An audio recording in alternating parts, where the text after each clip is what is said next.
Welcome to the OA Amazing Recovery Passport to Unity podcast series. Thank you for joining us. My name is Ginny, and I'm your moderator today. I will open with the Serenity Prayer. God, grant me the serenity to accept the things I cannot change, the courage to change the things I can, and the wisdom to know the difference. Tradition 1 reminds us our common welfare should come first. Personal recovery depends upon OA unity. This podcast is part of a series of podcasts taken from the WSBC 2017 Forum, OA Amazing Recovery, Passport to Unity. Please join us on a journey of unity. Imagine the following. You are traveling and find yourself needing a good dose of recovery and OA fellowship. You slide into an empty seat as the meeting begins. Right away, you notice something different. Your favorite reading isn't included at all. The leader is speaking very quickly, which isn't helping your serenity. Uncomfortable, you try to settle in and hear the speaker, only to discover that she isn't exactly speaking your language in more ways than one. You really need this meeting. At that moment, you remember something your sponsor once said. Identify, don't compare. You decide to stay and listen, setting aside any differences between yourself and the speaker to look for common ground and unity. This podcast is your passport to unity. Today you will have an opportunity to hear two different stories of diversity. As you listen to these members sharing, see if you can answer the questions they ask. Would you get a stamp on your Unity passport? OA offers literature about unity which includes a common solution, diversity, and recovery. To stay in harmony with traditions 6 and 10, we ask the speakers mention only OA-approved literature. Those speaking are being recorded. It is considered implied consent to have your voice and your share recorded and posted on the OA website podcast page, as well as other podcast feeds. To preserve anonymity, speakers will use only their first name or a fictitious name. Today's speakers will address topics around unity.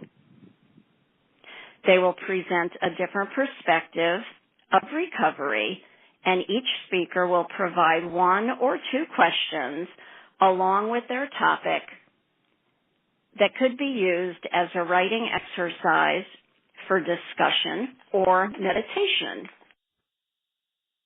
Hi, my name is CJ, and this Passport to Unity segment addresses Relapse Survivor and 90-day meetings.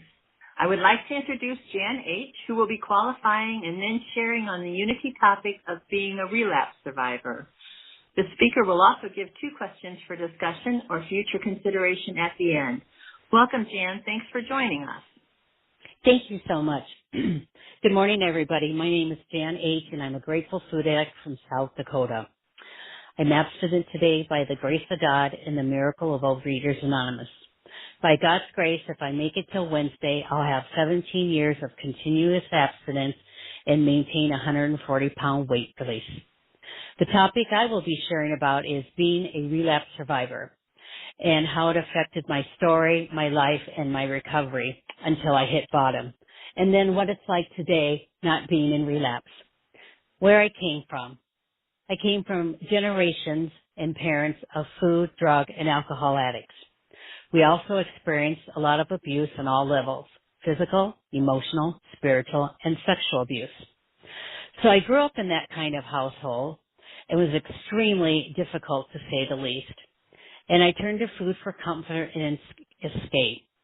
I was that fat little girl growing up until after getting out of school.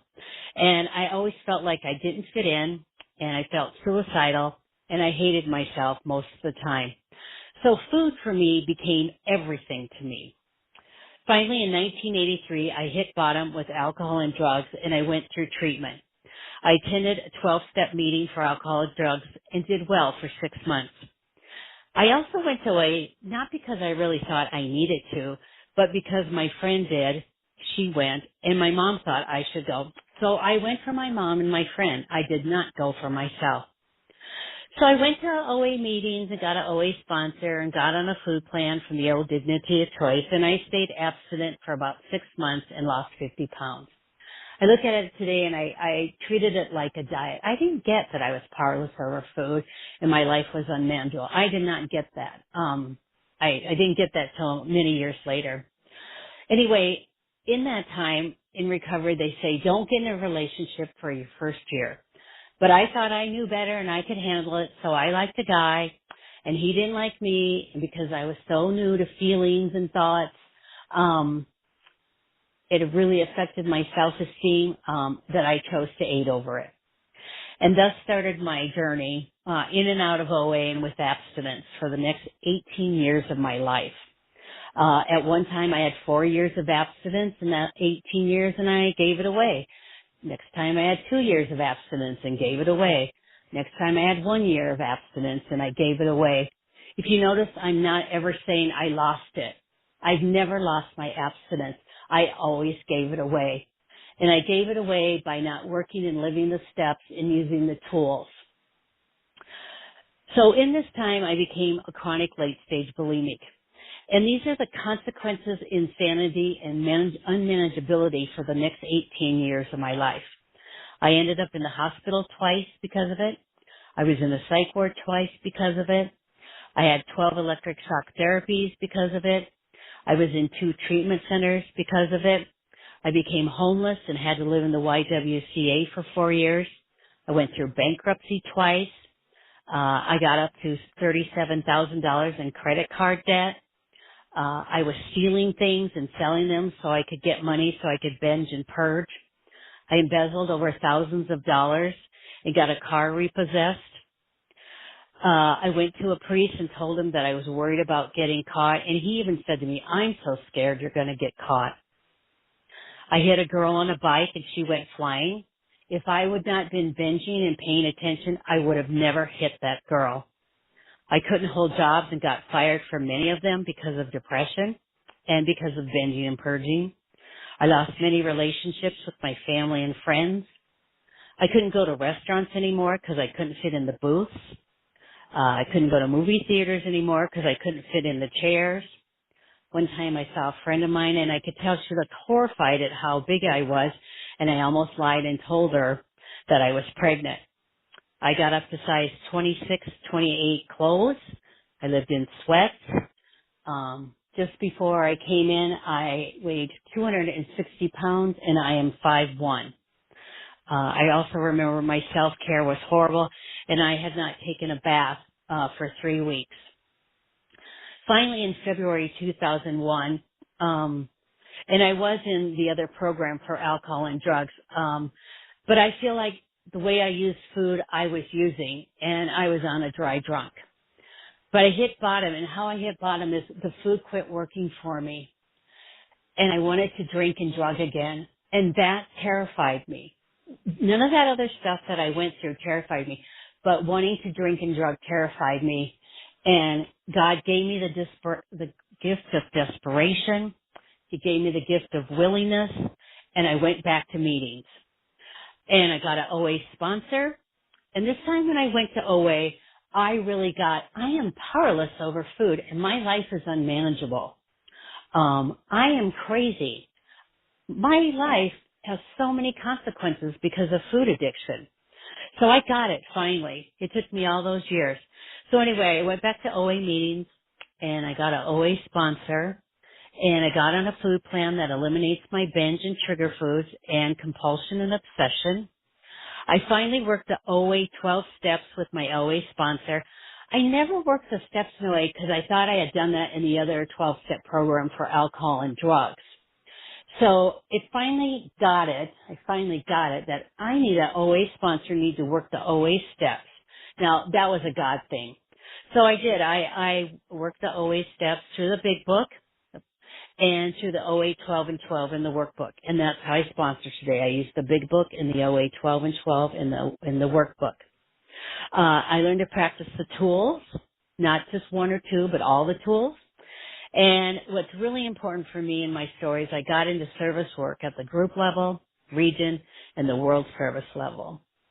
And all the promises in the big book have come true for me and continue to come true for me as long as I work and live the steps.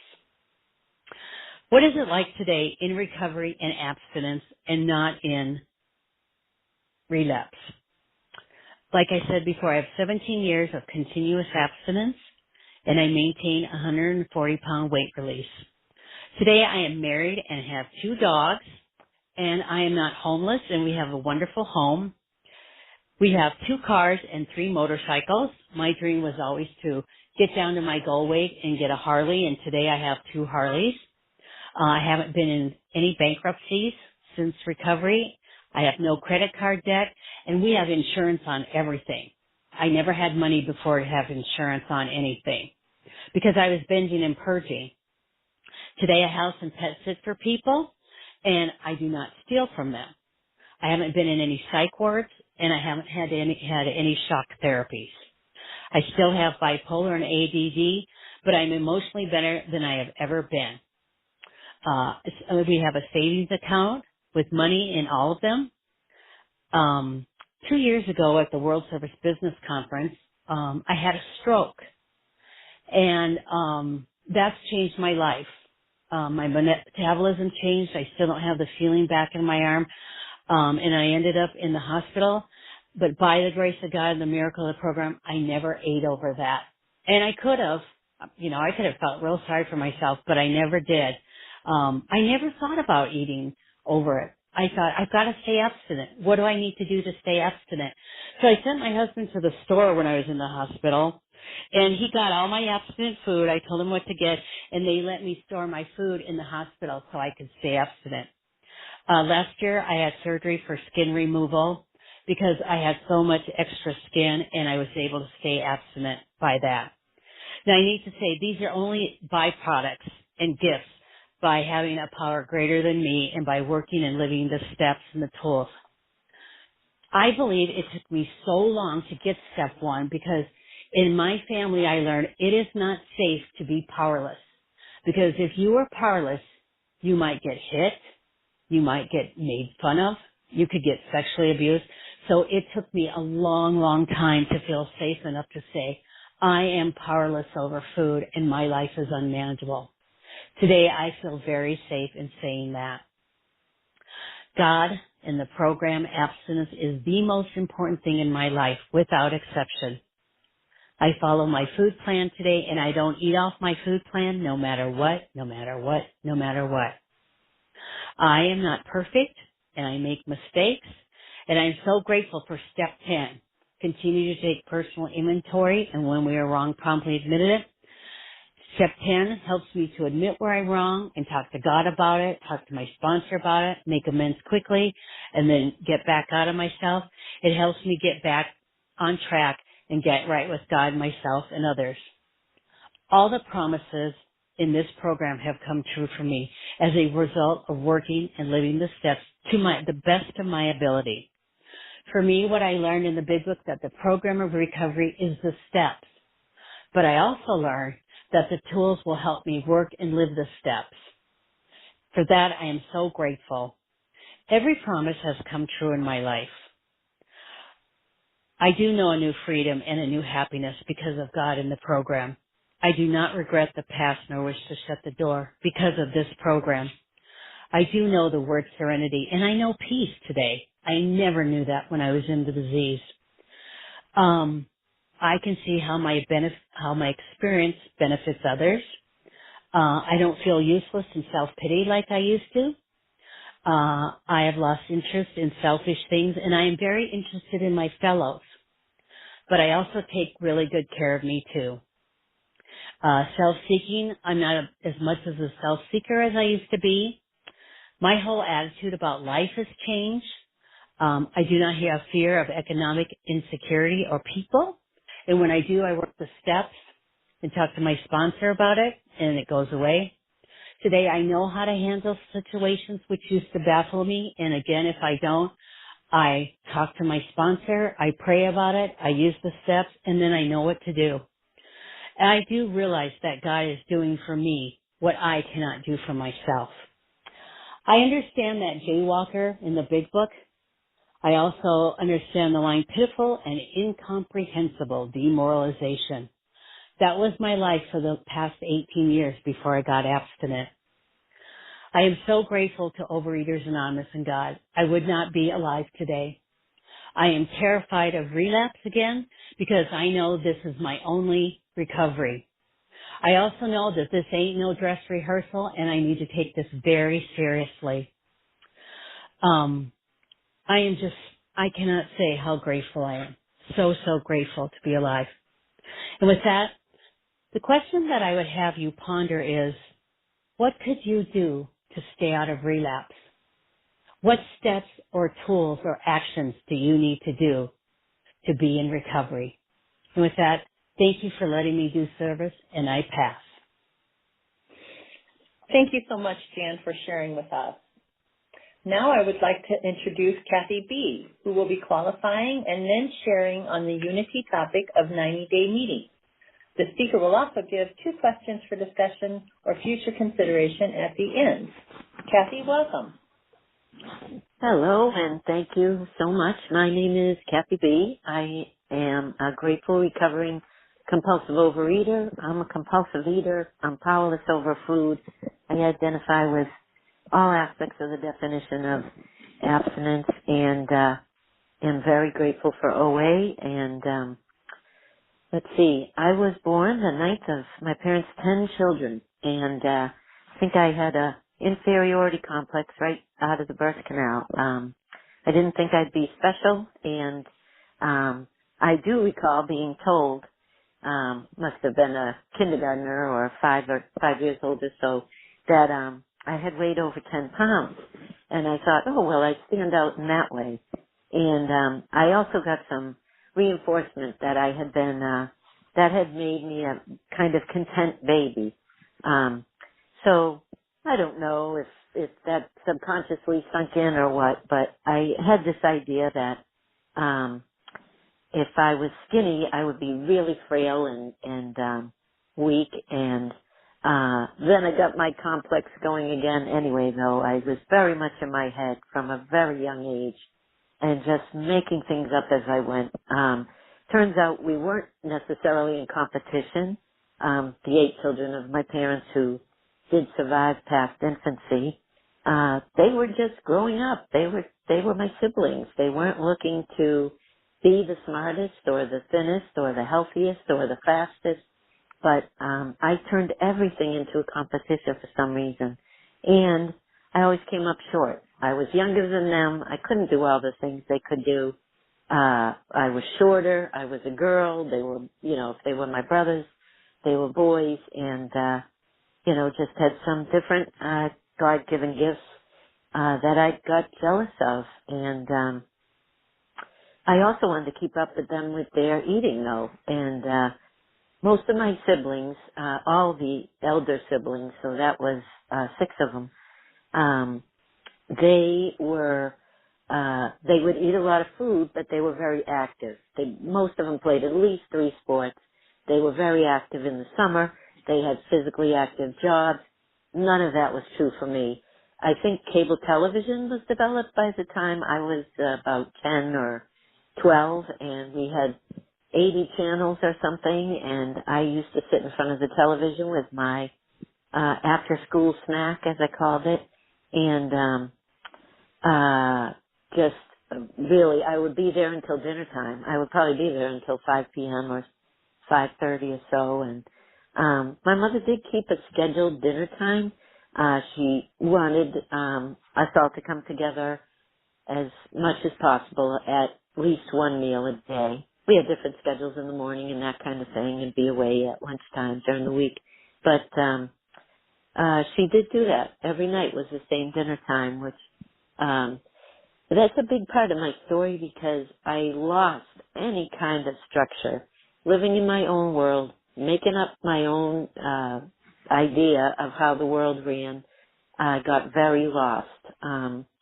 My parents were very involved and grateful for a faith that they had, and they participated in a organized religion, and so that meant going to a certain place for worship and praise every week. And we went once a week, and I went begrudgingly, and I didn't identify with anything. Everybody was different. If I liked the message I heard, I immediately broke it down and criticized it. And so, it's just very, didn't realize it, but this hole in my soul, really, this internal, maybe not literal hole was growing. And no amount of the sweets after dinner. My mother would make double and triple batches. Her active children could eat a dozen of certain things, that she baked, and I wanted to eat a dozen too. So she found herself making more and more. And I ate those and did not get more active. I didn't grow much taller after the age of, I think, 12. And what I had heard called baby fat, I had heard I would outgrow it. It would go away. So I really just went with that idea, and didn't really think about when would I not be a baby. I kind of thought I should always be my mother's baby, at least her youngest girl and baby girl. So just really off track, a very lost child. And it didn't help. I had this stress condition. My skin was really attacked by, and my mother would take me to a doctor, and they just didn't know what to do. And alcoholism, my father had alcoholism. He admitted or identified that he did very much later in life. So not throughout any of our childhoods did he have any idea why he couldn't manage that, as he managed so many things so well, and was a good soul without the alcohol, but very tough to take with it. And it just took him over more and more. My stress took over me more and more. The negative thinking, the lack of solutions from adults for the skin condition, and then eventually got to be in middle school. It got to be for the weight. There was a glimmer. I do believe higher power was with me all along, but the first glimmer came when my parents were in a position to allow me to live at a school. And that school had rules because they were serving as parents when kids weren't living with their parents. So they had 3 meals a day. They didn't offer food in between. They didn't stock the place with vending machines. I couldn't order takeout. I didn't have any money anyway. I was 15. And you couldn't work on campus per se. You worked at keeping the campus clean and running, and the food served and cleaned up and such. So it was a very good time of discipline. And the idea, we have that this is a threefold disease. There's a threefold solution: spiritual, physical, and mental. And there they developed the head, the heart, and the hand. So it was, I feel, very much a precursor to the solution that would save my life. And I did participate in that community for 3 years. And I graduated, though, and I was me. They had the structure there, and I just couldn't duplicate it.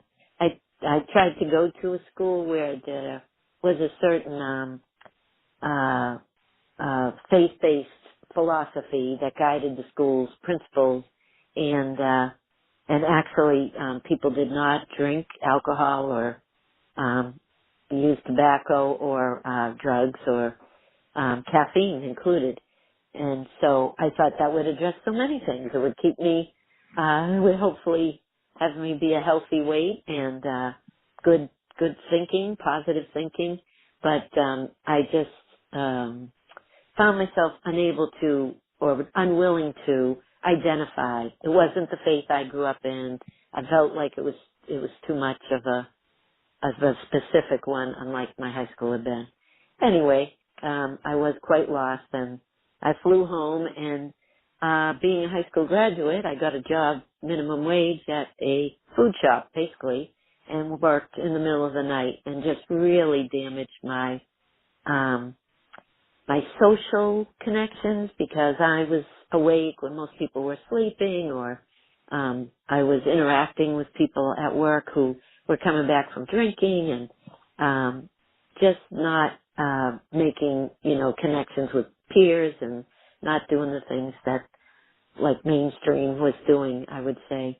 I also wasn't developing my head very much, and I went from maybe once in a while in childhood having had a few of those food items, it was really just sugar and flour, that they sold, to having eaten everything in the place. And I also took up smoking because I got a second job in a drugstore, really a drugstore, convenience store, that I was either going to eat everything in the place, or I said, I'll take up smoking. So still my mixed up ideas. My father still at a loss with his alcoholism and his addiction, and I was at a loss.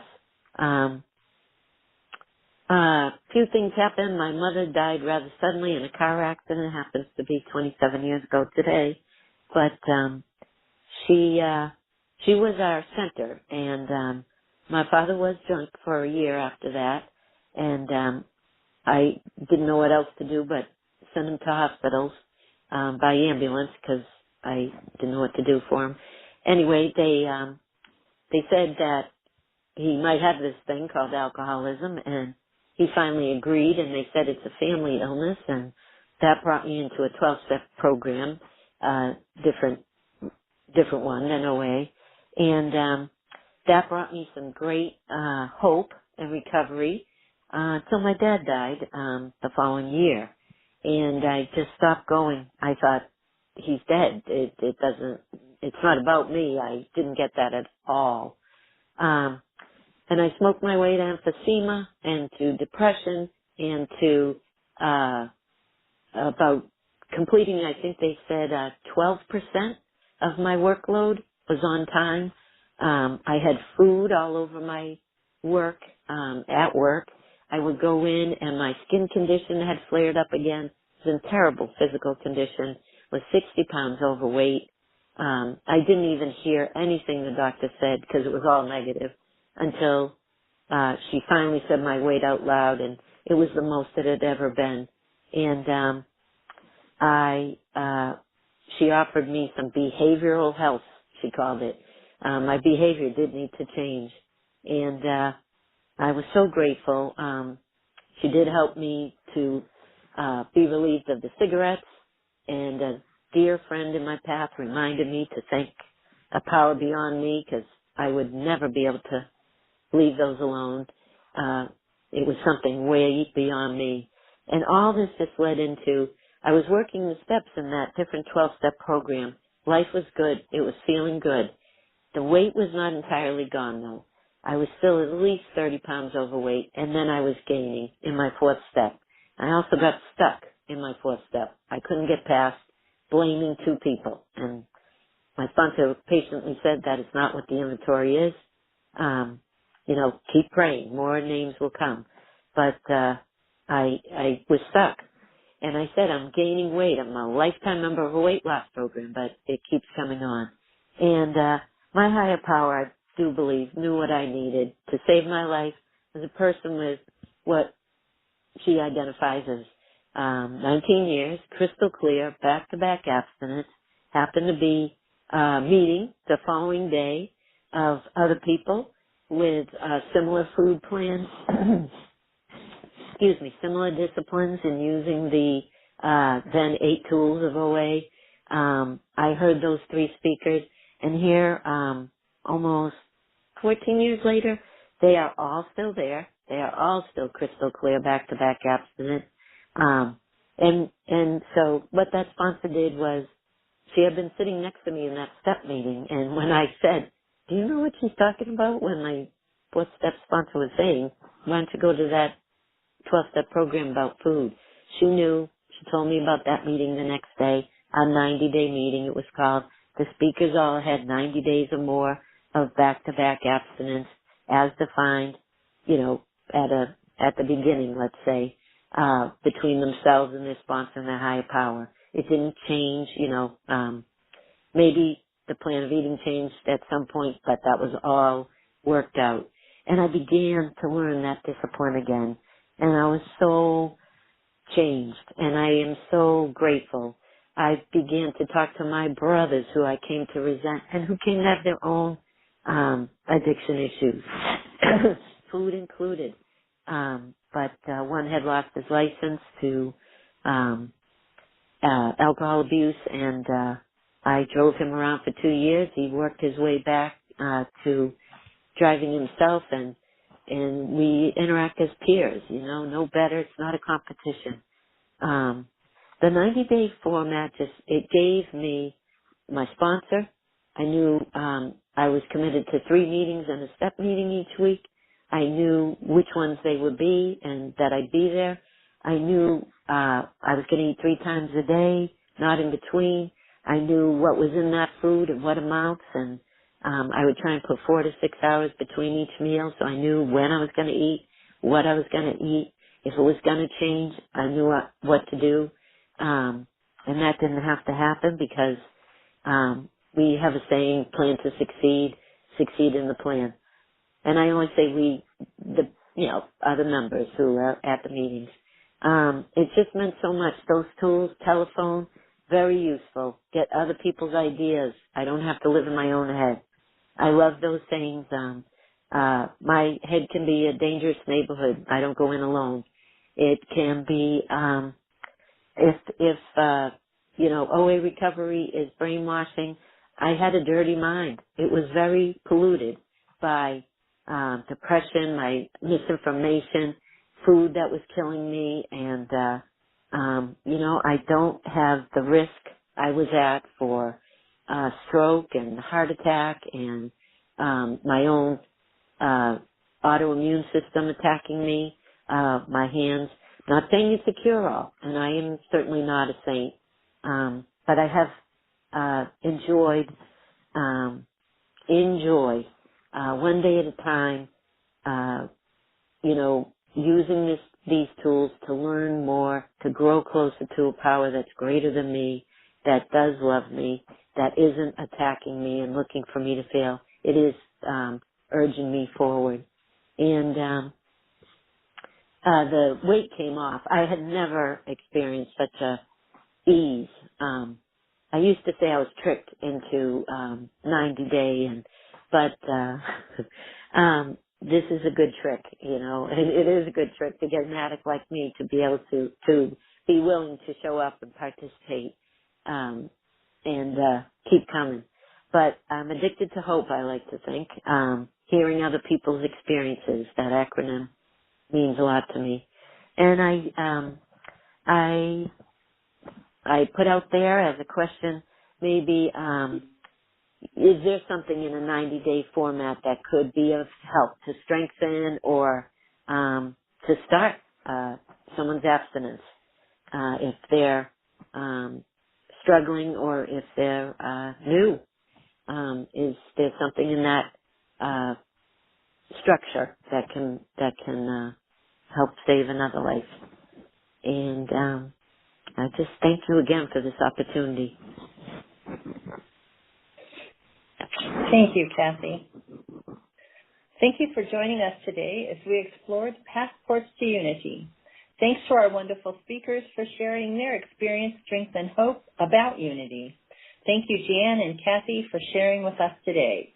Traveling shows us that even though we may work a program in different ways or have different needs, we all have something in common and can learn from each other. Of course, the journey doesn't stop today. We hope you return when other podcasts are ready for you with more opportunities to seek understanding and unity in diversity. Unity with diversity statement. As we extend the heart and hand of the OA Fellowship to those who still suffer, let us be mindful of OA's Unity with Diversity policy, which respects our differences yet unites us in the solution to our common problem. Whatever problem you may have with food, you are welcome at a meeting, regardless of race, creed, nationality, religion, gender identity, sexual orientation, or any other trait. The opinions expressed here today are those of individual OA members and do not represent OA as a whole. Seventh tradition. Please remember that we are self-supporting through our own contributions. Please use special workshop meeting number 82278 when making your contribution. The World Service Office needs our support to continue to serve our fellowship. Go to www.oa.org and click on contributions. Thank you for helping us carry the message. Additional topics for Amazing Recovery, Passport to Unity, will be on the OA website, oa.org, as part of this series. I will close this session with the OA promise. I put my hand in yours, and together we can do what we could never do alone. No longer is there a sense of hopelessness. No longer must we each depend upon our own unsteady willpower. We are all together now, reaching out our hands for power and strength greater than ours. And as we join hands, we find love and understanding beyond our wildest dreams.